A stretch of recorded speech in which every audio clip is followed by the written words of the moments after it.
what would be the downside to waiting until after price appreciation to start an LLC through y'all? If you don't have your assets in there beforehand, one, you're going to be scrambling around post price appreciation, which is not a good spot to be. You're going to be caught on your back foot. I think things are going to move much faster than people are anticipating. And because of that, you would probably be emotional and apt to make poor decisions. So you want to be proactive, for one.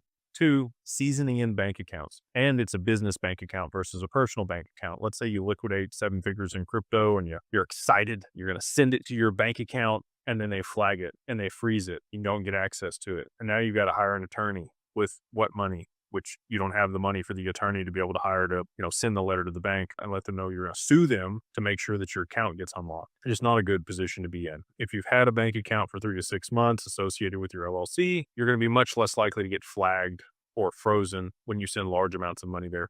And especially if it's like a private client account, you're paying a little bit more on the monthly fees or whatever it is for larger balances that you're supposed to maintain because you know you're going to have a large liquidity event, and you speak to your banker there at whatever bank to make sure that they're aware of this large transaction that you're going to be moving in. If they're expecting it and the bank account seasoned in, even if you haven't moved a ton of transactions through it or a lot of money, you're going to be much better off on the other side of price appreciation. The other piece is once the assets are in there, let's say they do appreciate beyond $30 million.